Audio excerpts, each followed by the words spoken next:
We're going to talk about the Alpine Strawberry plant. Welcome to Happy. Parent plants behind me came from Monticello, and it's my understanding that Thomas Jefferson got them from Europe. Just like the native strawberry plant here in North America, it makes a very small fruit. Let me find a good one. Now, that's actually a pretty good sized fruit. Give you a little idea of scale. Tastes identical to a strawberry. What's fascinating is within 20 feet of this patch, all I smell is strawberry. There are tons of strawberry in this little patch. You just need to go digging for them. Strawberry tree.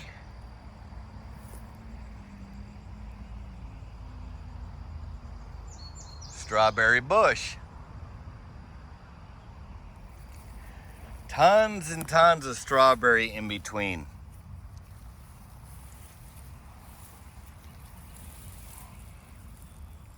Wherever you pull away the leaves, you got strawberries. Everywhere.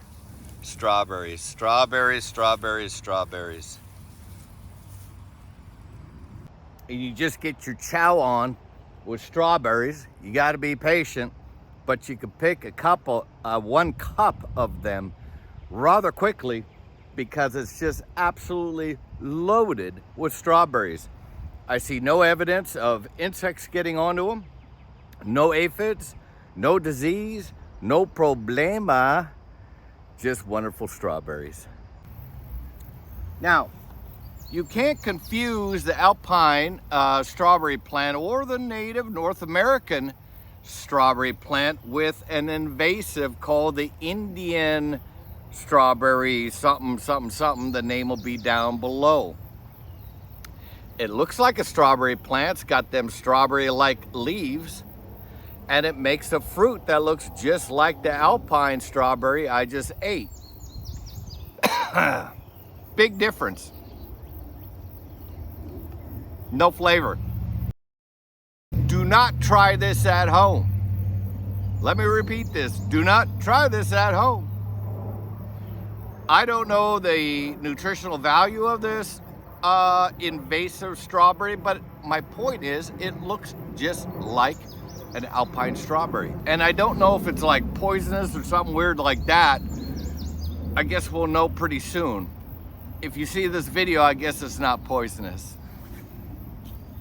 Here's another piece of it. The fruit looks just like the Alpine strawberry. Let's see if we can get in some sun. That right there is the wild one.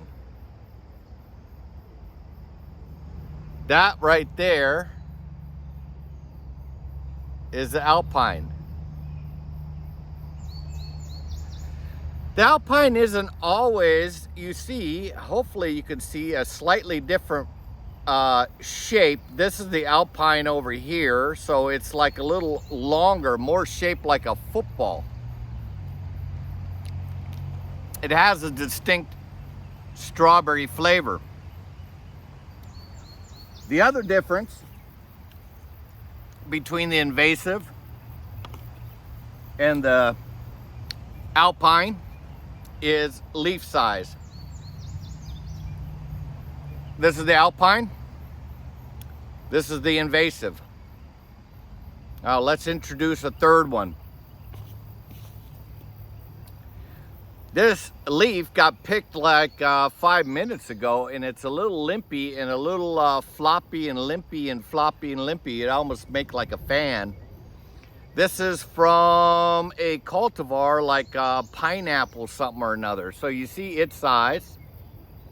Alpine is right in the middle over my face, and the leaf structure of the invasive is over my face. Okay, so some different leaf sizes is another clue.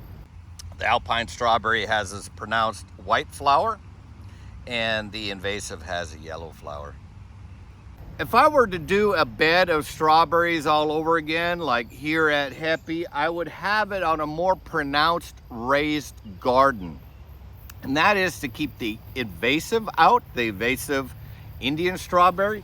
Also, Creeping Charlie got into this garden. Now, we go in and separate that Creeping Charlie from the strawberry plants, but if you know Creeping Charlie, or you may have a very similar invasive weed or a native weed, they enter the roots and the plant system between the strawberry plant and the Creeping Charlie are just, man, they get into each other, and it's really hard to separate the Creeping Charlie from the strawberry plant. So we do what we can to have a raised bed here at Heppy. We use logs, and I would argue maybe like a double level of logs to get good separation between the soil around the strawberry plants and the strawberry bed itself.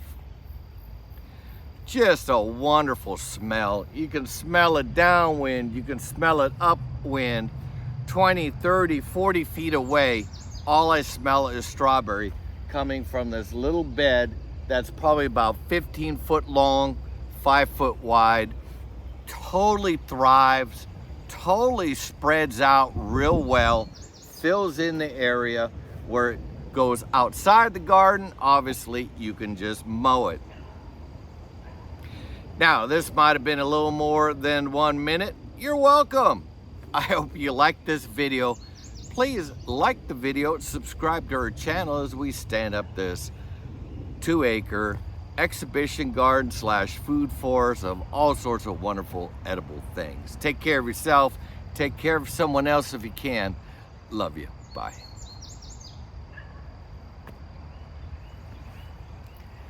Thomas Jefferson got them from Europe, and there's a strange relationship between one person he got these strawberry plants from, and that same gentleman has a lot to do with the Franklinia tea tree.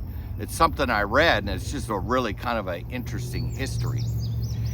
I used to think that the invasive strawberry was a little more pimply, like the little thingy-majiggies. Let's see if we can zoom in, or what is going on with this phone. It's getting a little more light. Shit, I waited a little too long. But the best way to pick them is just separate.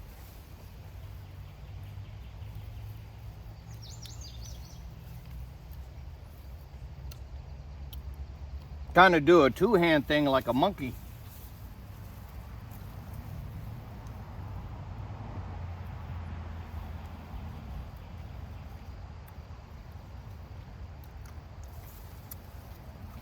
No pests, no disease.